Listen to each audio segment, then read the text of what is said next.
Hello, and welcome to the Elevated Life podcast. I am your host, Yvette. And I am your co host, Ashley. Welcome to Welcome, our season welcome. 4. Season 4, yes. Oh my God. I Season can't believe 4. it. I cannot Yes. believe we're saying season 4. That happened so fast. So fast. And but we're here. We're here and we have an exciting episode today. Absolutely. We are getting into a little bit, might get in y'all business a little bit on this one, right? So we have the pleasure of sharing a clip from the Tamron Hall show. So we're going to play that clip here right now, and then we're going to come back and talk about it. This was incredible. The average couple doesn't talk to each other more than 15 minutes a week. Yeah, about things. They don't talk about things other than the logistics of their lives. Like, you're picking up Sammy, I'm gonna do what's for dinner. Yeah. But notice I didn't say Moses. You're not picking up Sammy, but you're the logistics of running the house or running the life, but the actual 15 minutes of intimate conversation, not about sex, just about us. Life. Or what what are you thinking, or what are you feeling, or 15 how was your minutes day? a week. Less than. That's it. The average couple. Yeah. That is a disturbing number. Yeah. And if you think about it, it's not surprising, right? Does that lead to cheating and other things? It leads to disconnection and cheating, especially for women, because what we know also from the research is that women are inspired, especially in long-term relationships. We are inspired to be sexual with a partner when we feel emotionally close and connected to them. You gotta keep the fires of emotional connection going. See? Yeah, so she said, Dr. Berman said on average that on average, most couples only talk for 15 minutes a week about anything other than logistics. And I, for one, think that's just insane. Like, Girl, about anything other than logistics. A week, not a day. But also challenge yourself about that, because I'm trying to think about the conversations that I had with my husband today, and they were all about logistics. Girl, get the kids. What we eating? Where you going? Where you gonna be? When and how and what, and who, what, when, where, how. So let's talk about this, because this is a problem.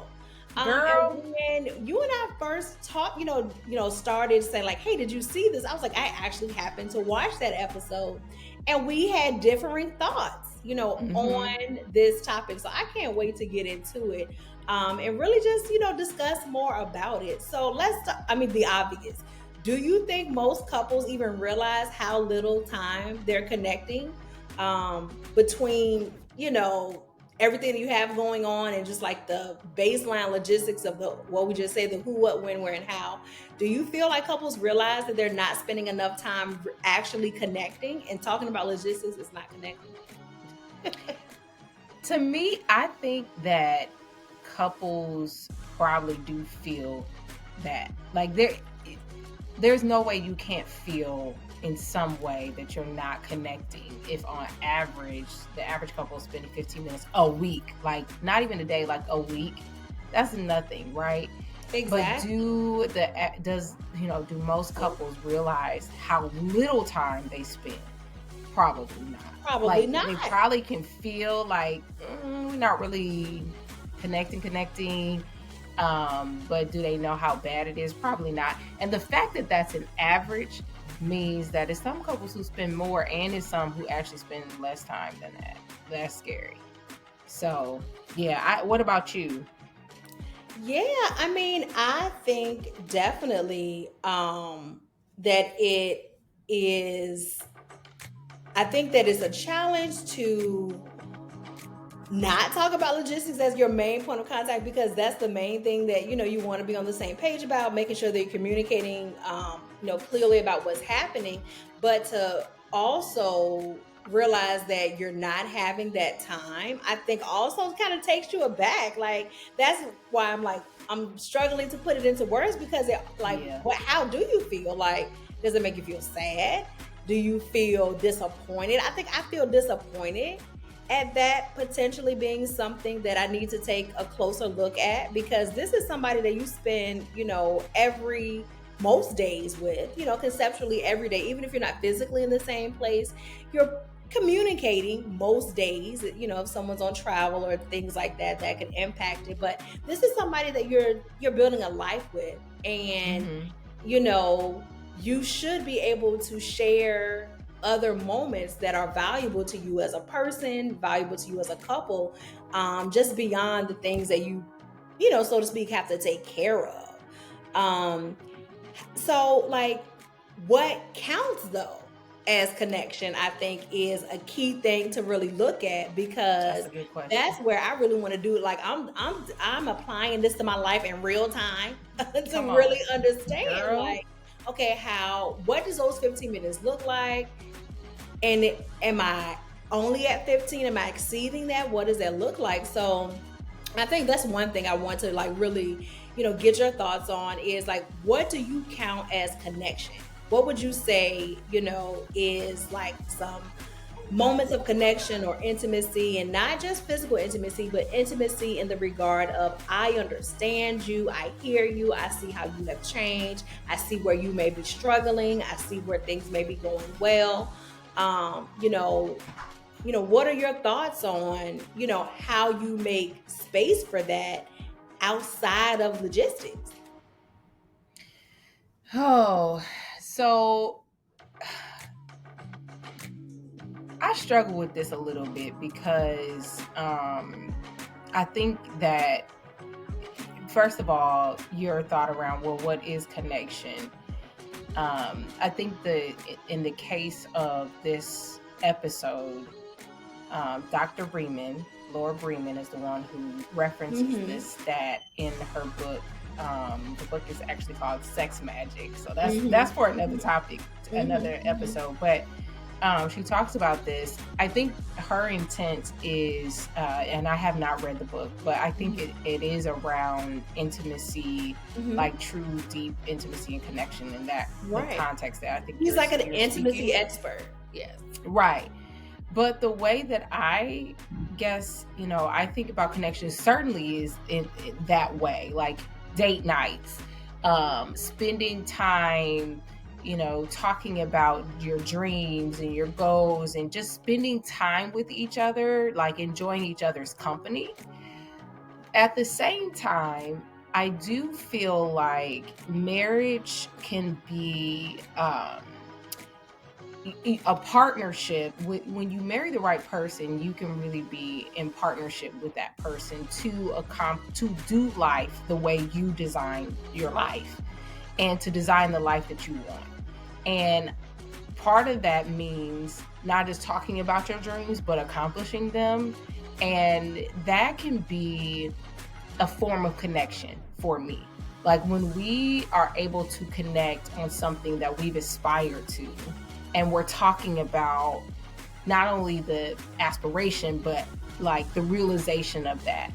When we're able to connect in ministry, like Martez and I do couples premarital coaching, we have to spend time. There's a lot of logistics in that process too.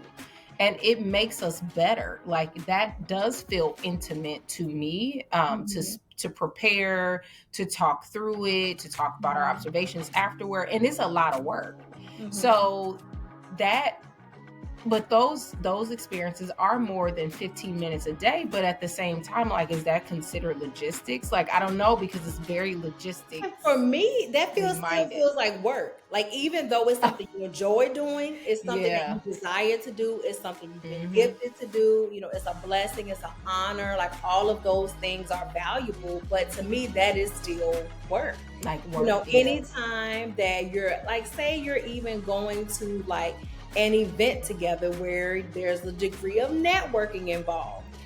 That's still work. Yeah. You know what I'm saying? Yeah, you get dressed up and you look nice and get that time to do that, and you ride in the car together and all of that, but that's still work. It's still work.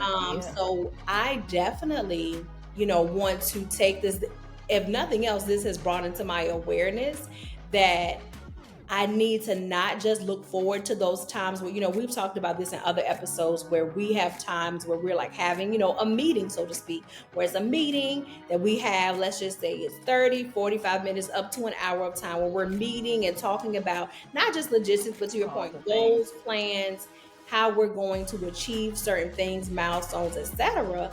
But at the same time, that is still work. You are applying active knowledge to that conversation, as opposed to having an hour where you're not talking about any of those things. Like, how would you navigate a conversation if you were challenged?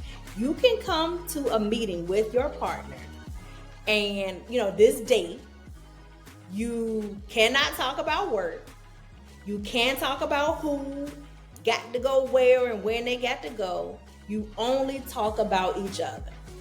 Yeah. Or, things that are of not general in nature, but of like a show that you watch that you enjoy, something you can, the things that you talk about when you like date. Your passions Stuff at the top. You're talking about the stuff at the top. And I think that it's very easy. The more complex our relationships get, the deeper our relationships get, the longer our relationships get, it is easier to just go to the bottom, if you will, to the core root of whatever it is going on in that needs moment, to be done, versus keeping it at the top. Like, shoot, I got a nail appointment next week. When next time you want to get your hair cut? Or I like my new nail girl, but I got to get me somebody else to do my pedicure because she don't really do good at pedicures. I mean, like just the general stuff that really is not necessarily, is not going to unlock the next $1 million idea necessarily. But, it's going to give you just existing and to just be, now, could you carry that on for an hour? It's gotta be hard. So you can easily get to where, like, if I can get 15 minutes, and I think a week is stretching it, I want to go for 15 a day.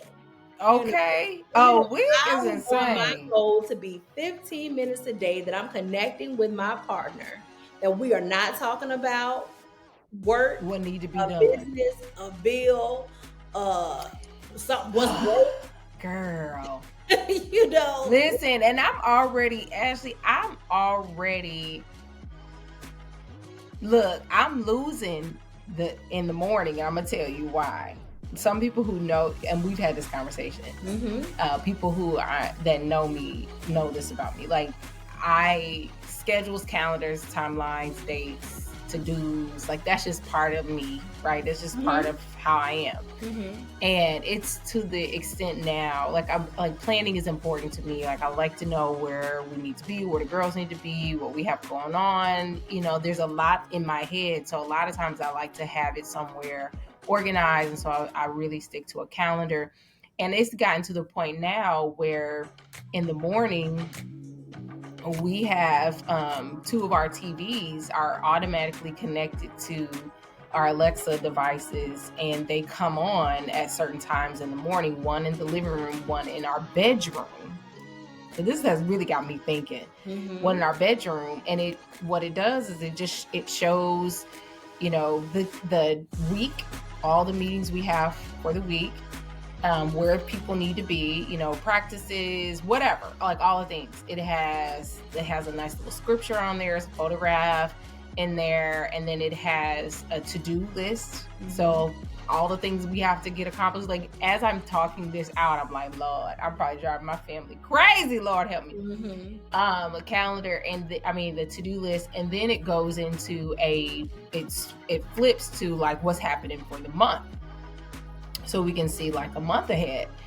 And it was important to me because I felt like we were like all over the place. Like, eventually we hit this stage in our lives and in our family's life where we were in 4 different directions. Like, Ezra has something over here, Evie has something here, Martez was here, and I was over here. And sometimes the realization of that would creep up on us like that day or the day before, and that really bothered me because I'm like, we can't plan. Or even if somebody says, hey, we want to go out, we want to go out and hang out, go to dinner. Can't do that because, or we plan something and we double booked or whatever. So but now that we're having this conversation, like, what else are you going to talk about if when you wake up, the first thing you see is all the things you have going on in your life, and you're like, oh, don't forget this, that, this, this. Like, we're not. It is. It's top of mind. So anyway, I've got to maybe reevaluate. Perhaps the bedroom is not the best place for that. For the calendar. Right. Yes. 7 o'clock in the morning.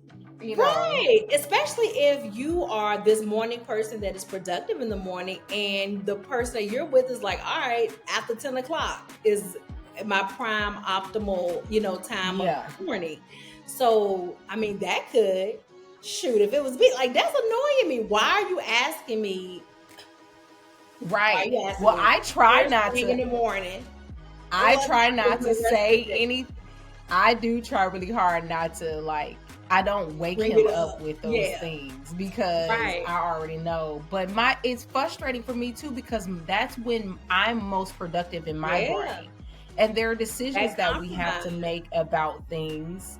And literally, I may not see him again that day until 9 o'clock. And so it's like, well, when are we going to talk about this? Exactly.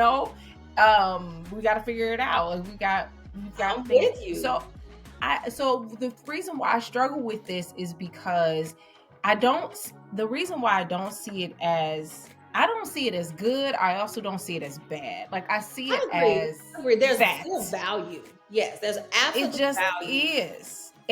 But with that, to your point, there's value. There's also a lot that we have to learn about. Like, I think it also magnifies and intensifies the reality of intentionality when you live lives like we live. Like, you have to find opportunity to be intentional, because I do feel like we're not connected a lot of times, and that's not a good feeling. Absolutely. And with that, it also comes into play where if we're not connected, like on the most basic of things, don't think that the even more intimate things is going to be a connection, because the disconnection been started when you forgot to pick somebody up and I had to stop my day, then I had to go pick them up. Then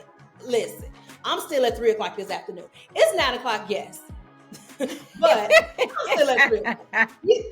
We back in the so, right. So that, that definitely, I know for me, and I know the same to be true about other women, just based on other relationships that I have, that you can get disconnected from, the more intimate side of yourself in your relationship, because of some of those miscommunications, those missed opportunities to be aligned. And let's add on to that, the missed opportunities for connection that are outside of those, because, just like it's annoying when the logistics are not on the same page, it's also annoying when you don't feel like you're getting the attention that you need, you know what I'm saying, as a partner. And the same for your partner, when they're not getting the attention that they desire. They're like, yeah, all that stuff is great, but like, it's 9 o'clock now. We didn't talk, 3 o'clock didn't happen, and we'd have moved on, and I said I was sorry.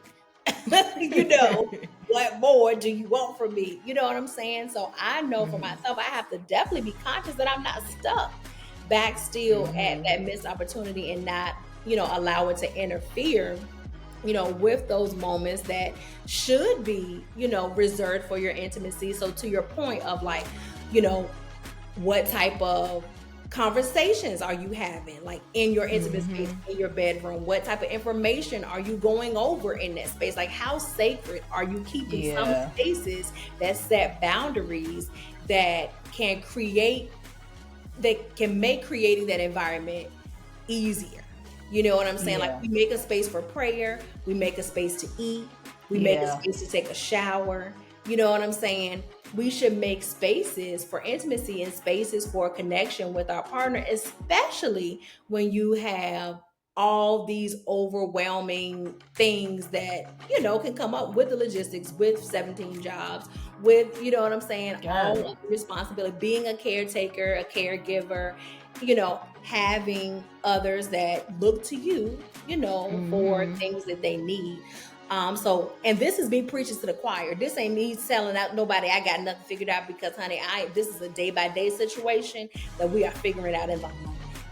Okay. Yeah. Figuring out in a moment. So do you think that there's enough emphasis given to, you know, how much this can detract from that? And it sounds like both of us are like on the same page of like, no, like, if you are focused on what need to go right today and what didn't go right, how can I say I like your new cologne? How can I say I like your haircut? How can I say, you know, thank you for taking, like, it's hard for me to appreciate something that I didn't even notice because I'm focusing on everything 17 else. other things. Absolutely. Yeah. I mean, when you're treading water, in, you know, and it's such a difficult thing to articulate unless you're in those seasons. Like, it's hard to explain, you know, I'll try to explain it the best way that I can. Last Thursday, this past Thursday, for work, because it's a global company, occasionally I have meetings at really odd times. I had to get up at 2:45 in the morning to deliver a workshop at 4 a.m. So I want you to picture that on a Thursday. My youngest daughter, as part of her leadership at her school, she had to be at school early that day. I was planning on taking her, but this is an example of where the logistics did not get communicated very well. I was planning on taking her because my session ended at 6 a.m. I still was working and I had some early meetings following that, but I had a break that I was going to be able to take her. I did not get around to taking her, and I didn't get around to communicating that. And before I knew it, I heard Martez leaving the house. My baby was down there saying, come to my office, say, bye, Mom, I'm going to school. Okay, give her a hug, kiss. They leave. He comes back to take Evie to school. Okay, so he comes back at some point, takes Evie to school. That's the morning. School happens. Kids got to be picked up at 2:50. So I leave work. I leave work from home to go. By the way, in between there, I had a meeting at my church at some point. So this is just the crazy. So I go pick up Ezra, 2:50. Needed to pick up Evie usually right after that. She messages and says she was staying after school or something, like for a little bit. Okay, so I come home. Martez is still working, and his job is not very flexible. So when he's not available, so they have practice at 5:15. Evie does. So I know I got to get this girl back to practice. I get her to practice. I can't even remember all the things that happened. I think I ended up going to pick her up or something, and because she ended up saying, I don't remember, but somehow or another there was some transportation with her. So, and I've been up. I went to bed at 10 o'clock that night and got up at 2:45. So all I wanted to do was lay down somewhere and go to sleep. Right. But exactly. Days keep going, right? So I was trying to make this short. So then, anyway, so I come home after getting her to practice. Ezra was home, and Ezra has practice in Corville on Thursdays. So that's a 25. Girl. So what do I do? I said, I just need 90 minutes. I lay down in my bed because I needed an hour. I needed an hour. I only had an hour. I just need a nap because I'm tired. So I lay down. Yes, I did. And she was also my alarm. Like, make sure you come wake me up. So I lay down, slept for an hour, Girl, put on pajamas, everything, turned the light. I was going to bed. You said, I got for an hour. Good nap. Right. And got up, took her, which I don't usually have time to nap, but I had to make time. I was like, I can't get to Coralville like this. Like, I'm that tired. Yeah. So I got up, took her to Coralville. She has practice until it starts at 7. So we left at about 6:25. Takes about 25 minutes to get there. She has practice till 8:45, twice a week there. So what do? I come home because Tez, being the man that he is going to try to do all that he can to alleviate whatever he can. His practice is now ended. They come home from practice, walk in, whatever he say, hey, blah, blah, blah, blah, gets in his car because now it's after 8 o'clock. So now he gets in his car and he drives to Coralville and comes back. And he came home and I was in my pajamas in the bed. And I don't even think I ate dinner that night. I was just too tired. And I was like, half asleep. I was like, babe. And he's like leaning on the bed, kind of like laying on me like this. Mm-hmm. And I'm like, babe, I don't like this. I do not like how this ain't it. Mm-hmm. You know, and we don't do that every day, but it does happen a couple times a week. Like, it's enough. Yeah. So anyway, so when do you have time to say, hey, you know, how did practice about this? How work? But like, right. You know, we have those conversations, but like, you know, I noticed you did this, or it's so hard because even me naturally trying to say something, you're thinking about what happened. Still go back. Yeah, what happened at work? What we do that every day, but that's still work. How you feeling today? Right. What did you have? What's been on your mind? Exactly. Like, you know, what's your new favorite thing right now? You know? Yeah. So it's hard. It's hard, but I'm glad that you had the awareness in that moment, like that this is not it. Because sometimes you need those grounding moments to remind you, like, maybe I say no to the next thing that I'm asked to do. Maybe I say that that's not an option. You know what I'm saying? Right. And really try to carve that time out. But, you know, bottom line for me, when we first brought this up, I'm like, 15 minutes, I got that. But I kept on thinking about that thing. And I'm like, well, maybe I don't got that. If I take work off the table, if I take business off the table, if I take logistics off the table, I'm going to have to be intentional about the things I talk about. And that's not what I desire. I did not marry somebody to talk about work all the time. Okay. And I did not marry somebody to be exhausted all the time and, you know, be just, you know, not going through the motions, but executing the actions to such a proficient degree that I have lost the whole point of spending my life with this person. Is because they make you laugh, because they, you know, bring you joy. Because when you having a bad day after you done been working or doing whatever all day and you see them, it all goes well. You remember those days when you was dating?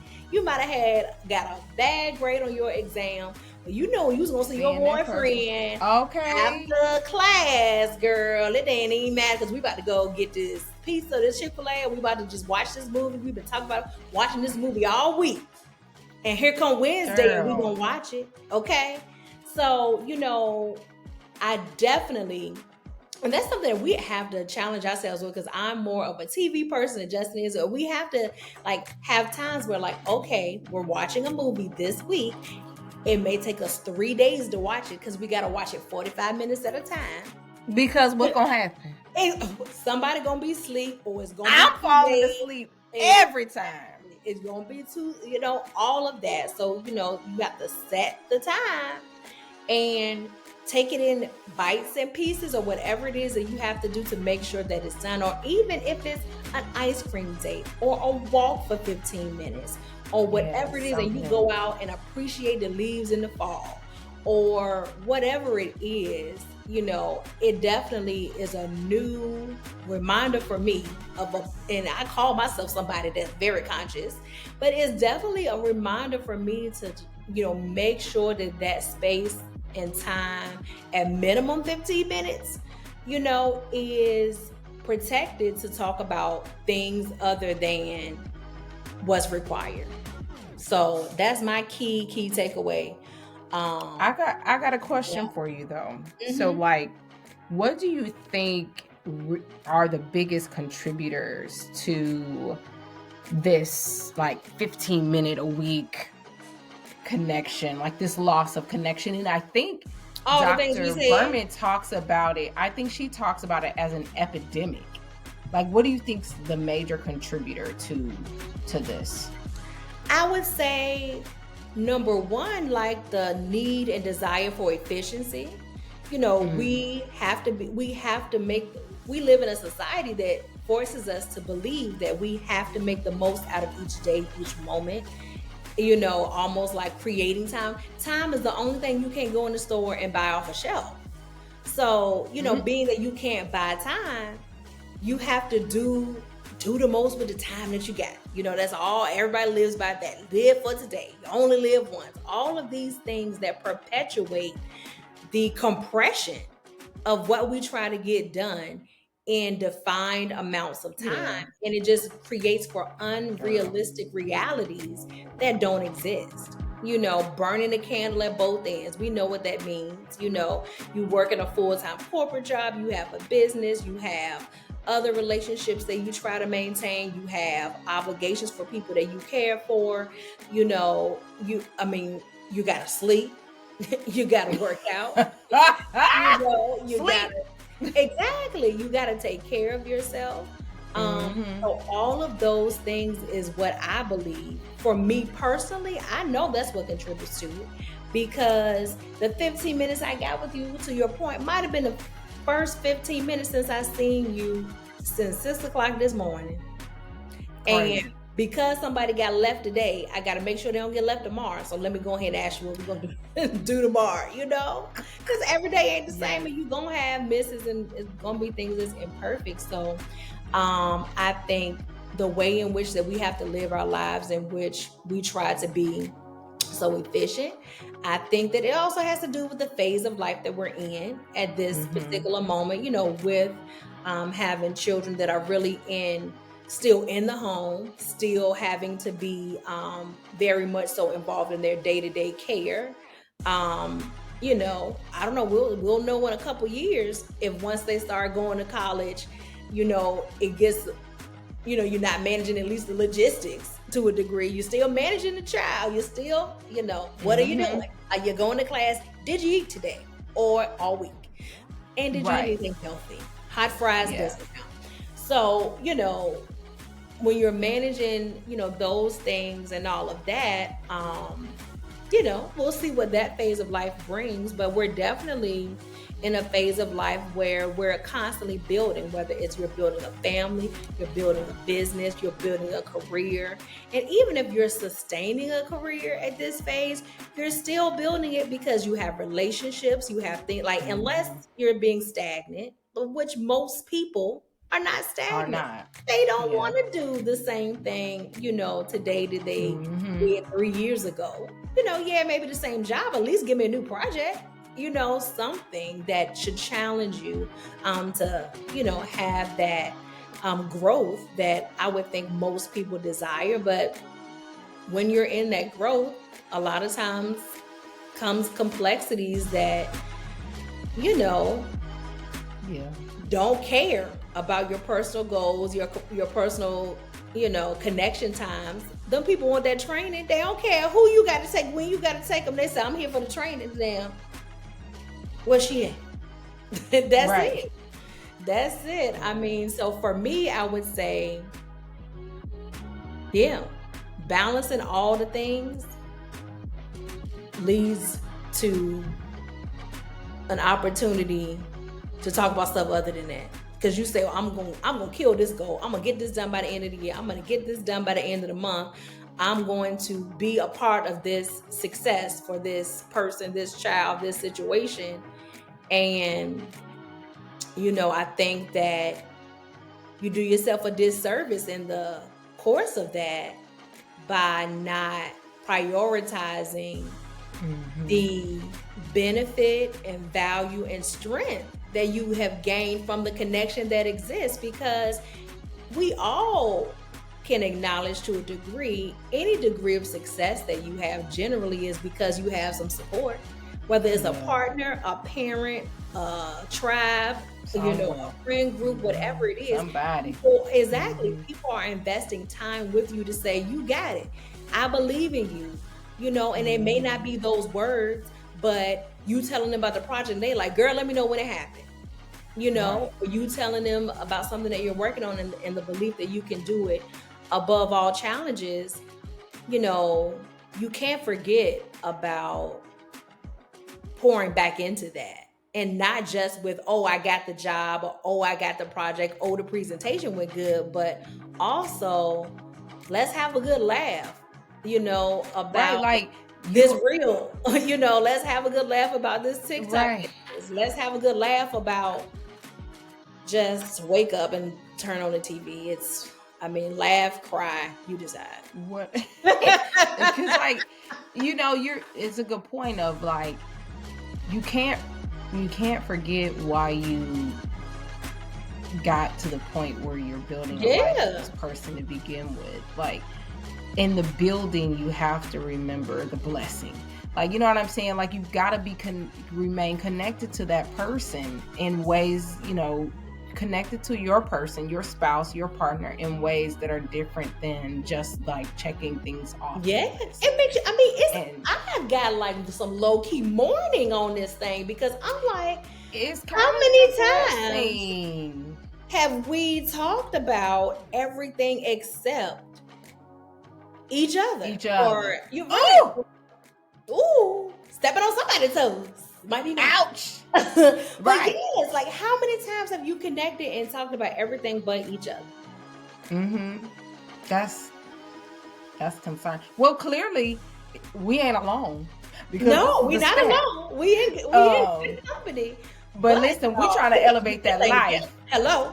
Okay, because we're not about that life. We're trying to elevate that life. We're not about them lower standards. We ain't trying to be like everybody else. Turn the bus got to set a different standard. So I'm in the busyness of it all, because shoot, them projects gonna be there, that work gonna be there, them kids.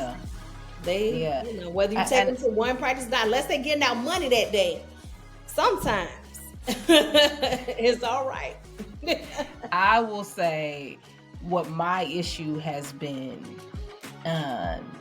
what our problem has been, is poor time management. And I'm not talking about in the traditional sense where you don't manage the hour efficiently, because we do that well. But what we do bad is we overestimate the commitment of time is going to take, and then we overload ourselves. And that's a lack of time management. Yes, too. Dustin does a good job about, well, babe, I know you want to, but it's not going to happen. It's just too much. So he's really good about, because I'm like, yes, we can do all of the things. This, yes. And he's like, how? And I'm like, well, we can. So, but to your point, yes, you become so efficient that you just think you can do it all. Yeah. And the reality is you can't. And I think, we got to get more. We talk about this a lot, but you got to get more into them elective no's. And saying no to somebody else or something else is a yes to you. So, and a yes to us. Exactly. And I think we talk about it being a yes to you, but what about the collective us, the couple, the foundation, of what you're building, where it all started? Like, you have to say yes to that, which means you're going to have to say no to a lot of things. Yeah. So, and we do date nights, we do all of that stuff. Personal challenge for myself.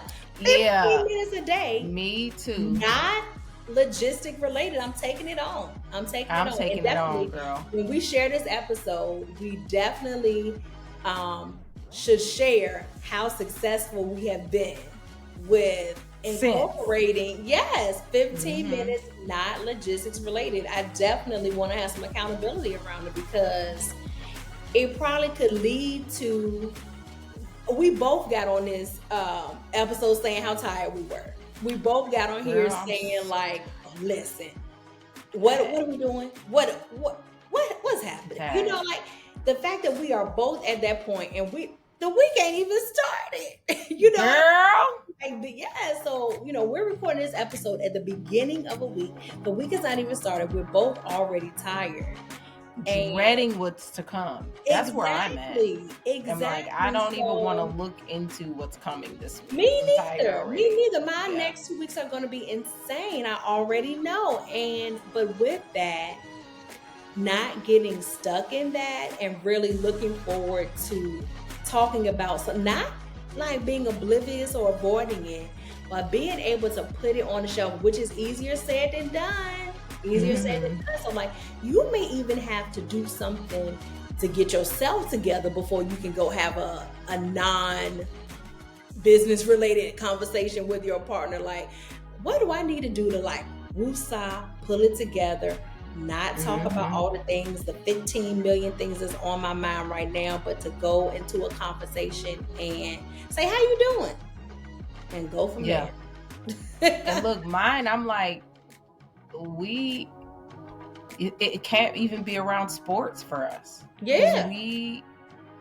That's such a big part of where we spend our time and what pulls our attention. And I'm like, if we're not at a basketball game, we're watching a basketball game, I got some things I can talk about other than that though. Like, when I'm going on my next vacation, but that's logistics too though. But maybe we talk about it can be, but it doesn't have. Exactly. That don't have to be. Yeah. Exactly. It don't got to be details. It's just like, what's our next top 5 places? Yes. Like, what do you want? What's still on your bucket list? You know, a place you want to go, experiences you want to have.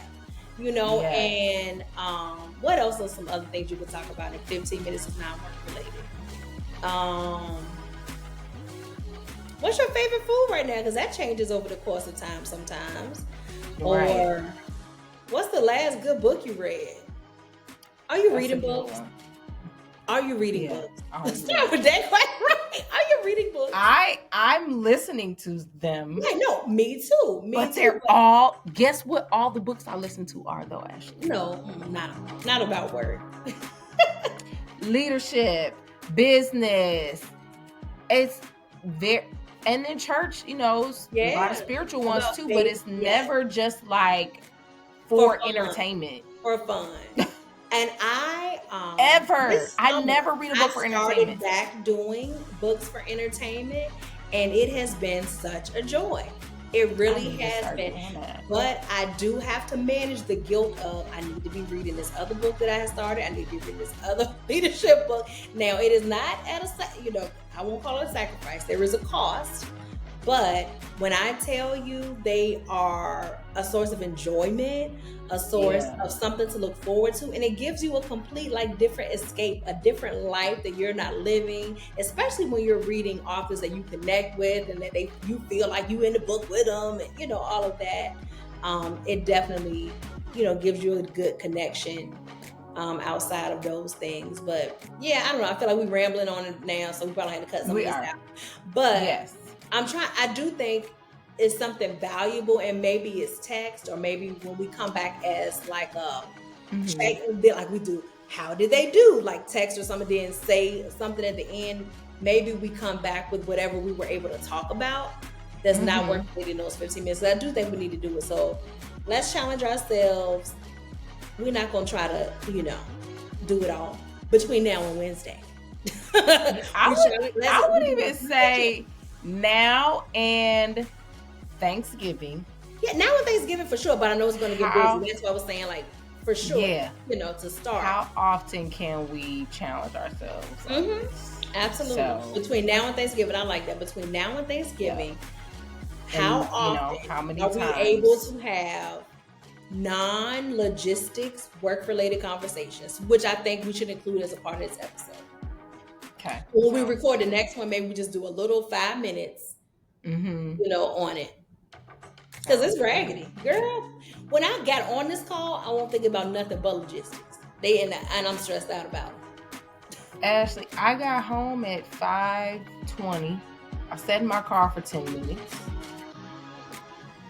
And then even on the way, me and Tez and the girls, we drove separate. So me and Evie rode together, and Ezra and Tez rode together because we left at different times. And then we swapped kids on the way here home. And we got on the phone, because this is what we do. We spend a lot of time on the phone. We talk a lot. That's the other thing. We actually talk a lot.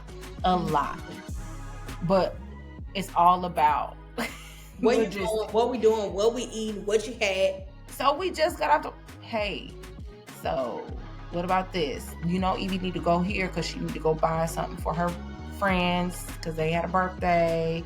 And it's, I can take her. Okay, I'm going home. We got to figure out dinner. That's all. And it's rinse and repeat. And I think that every day. And that's why it can be so like draining.